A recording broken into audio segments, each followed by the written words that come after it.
up to Abergavenny, hoping the weather is fine. Yeah, there ain't nothing I couldn't do if you were there to see me through. And I loved you and knew that you loved me.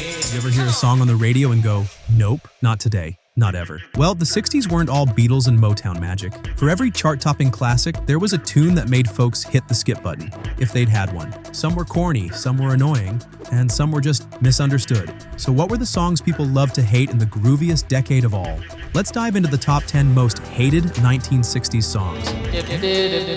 Love my baby. And don't worry, we're leaving out the ones we've already roasted before.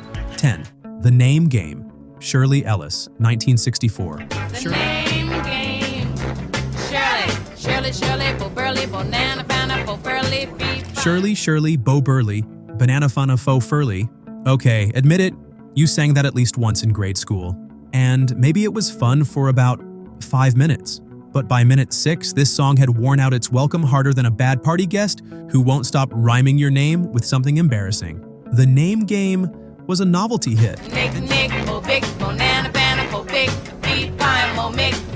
And sure, Shirley Ellis had charm, but this thing became a relentless earworm, popping up everywhere from birthday parties to game shows, and by the end of the decade, most people were praying for it to disappear. Let's give it credit. It's catchy, it's clever. But is it musical genius? Not quite. Be honest, did you love it? Or did it secretly make you want to change your name? 9. Simon Says, 1910. Fruitgum Company, 1968. Put your hands in the air, shake them all about. Bubblegum pop had a moment in the late 60s, and this track might have been its most sugary and most grating example. Simon Says, touch your nose. Yes, this was a real song, and yes, it was basically a musical version of the children's game. It charted pretty well too because kids loved it, but adults, they were less amused. Now that you have learned to play this game with me, that's so hard to do. Imagine trying to unwind after work and this track pops on the radio. That bouncy, chirpy voice bossing you around? No thanks. To be fair, it wasn't meant for deep listening. It was disposable fun. But like cotton candy at a state fair, too much of it made people sick. Question for the crowd. Do you remember anyone over 12 who liked this song? Or 8. Yummy, Yummy, Yummy. Ohio Express, 1968. Yummy, yummy, yummy, I got love in my tummy and I feel like I'm loving you. Yummy, yummy, yummy, I got love in my tummy. Oh boy, this one might be the Mount Everest of bubblegum cringe. It's bright, it's bouncy, and it made some folks feel like their brain was melting. Even back then, critics called it insultingly simple and aggressively stupid. Love you such a sweet thing, good enough to eat thing, and it's just what I'm gonna do. But it worked. It hit the top 10. And it's been sampled, parodied, and referenced in movies and TV ever since. Still, for every fan who found it cheeky, there were 5 more clutching their ears and begging for something, anything, with real instruments and adult lyrics. Credit where it's due, it's unforgettable. Unfortunately, here's a dare. Try listening to it 3 times in a row without questioning your life choices. 7.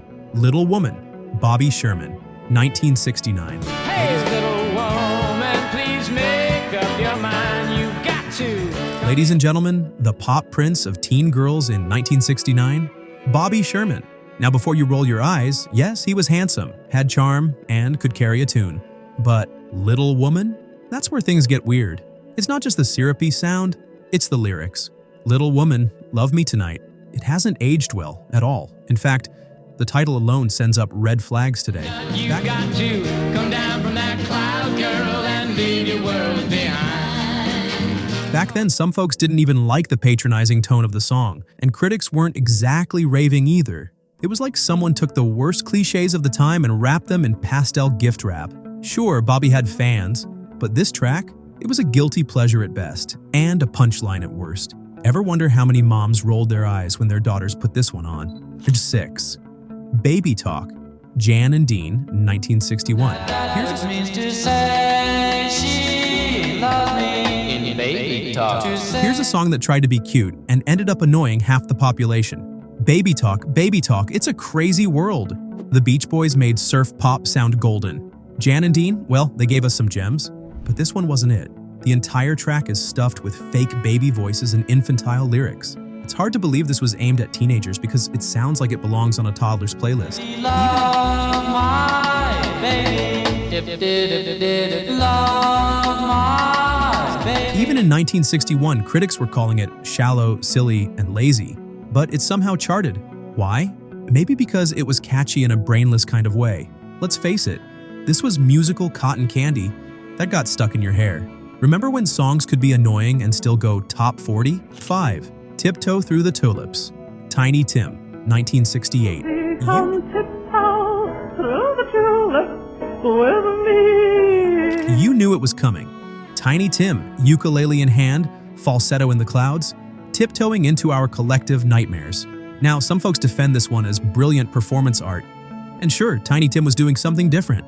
But for most listeners, this sounded like the audio equivalent of nails on a chalkboard. I Tiptoe. kissed you in the garden, in the moonlight. Tiptoe Through the Tulips with me. It was creepy, it was weird, and it somehow became hugely popular. Why? Because it was unforgettable in the strangest way. Tiny Tim wasn't trying to be mainstream. He was a walking parody wrapped in a vaudeville act. But that falsetto? That's where the love ends for a lot of folks.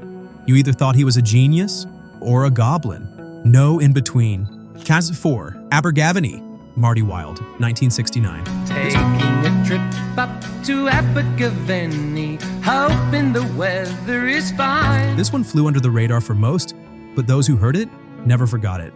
Abergavenny, positively, it's got horns, it's got hand claps, and it's got a beat that sounds like a bad vacation jingle. Marty Wilde was aiming for Europop whimsy, but it ended up more like musical whiplash.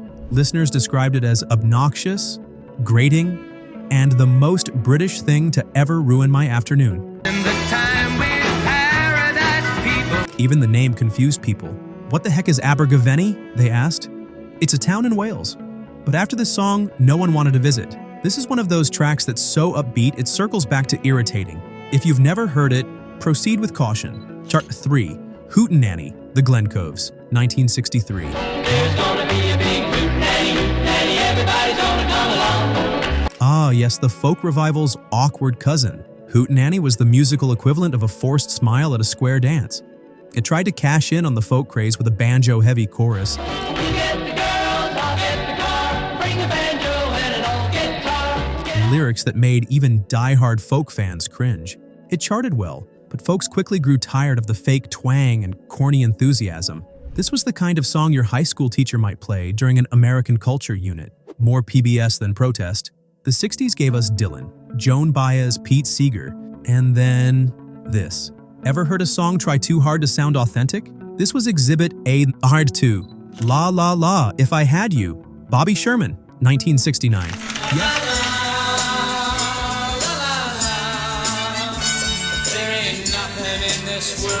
Yes, he's back. And this time, it's even more sugary. This song is basically a greeting card set to music. Sherman croons about hypothetical romance while la-la-la-ing his way into bubblegum oblivion. It's so sanitized, it makes the Brady Bunch look edgy. Even his teenage fans started to turn on this one. Yeah, there ain't nothing I couldn't do if you were there to see me through, and I love you and knew that you love me. Critics were brutal. They called it fluff, empty, and the musical equivalent of canned peaches. No offense to canned peaches. It's one thing to write a simple love song. It's another to write a song that sounds like it was made by someone who's never been in love, but read about it in a Hallmark card. Kerwan, Nag, The Halos, 1960. Let's baby, you're a nag.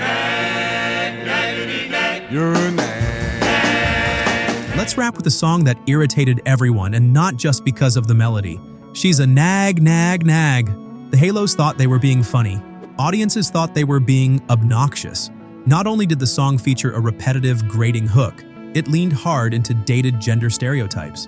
Even back then, some folks weren't laughing. To be fair, novelty songs had their place. I married you, you were so sweet. Now you give me the bread and you take all the meat. But this one crossed the line from quirky to just plain mean. And the chorus? You guessed it. Literally someone nagging in the background. Over and over for 2 whole minutes. Some people call this a forgotten gem. Others call it Exhibit A in the trial against early 60s pop. So, there you have it. 10 songs from the 1960s that managed to annoy, divide, and sometimes outright offend our ears. Were some of them harmless? Absolutely. Were others trying to push boundaries? Sure. But each of these tracks left a mark, not because they were great, but because they were unforgettable in all the wrong ways. And isn't that part of the magic of the 60s? Even the bad music made an impact. So what do you think? Did we miss a song that always made you groan? Was there a tune your parents loved, but made you want to move out? Drop your personal pics in the comments. And if you got a laugh or a flashback, don't forget to hit like and subscribe. We don't just remember the past. We rewind it, roast it, and celebrate it, even when it gets weird. See you next time, and until then, keep your volume high and your la la la slow.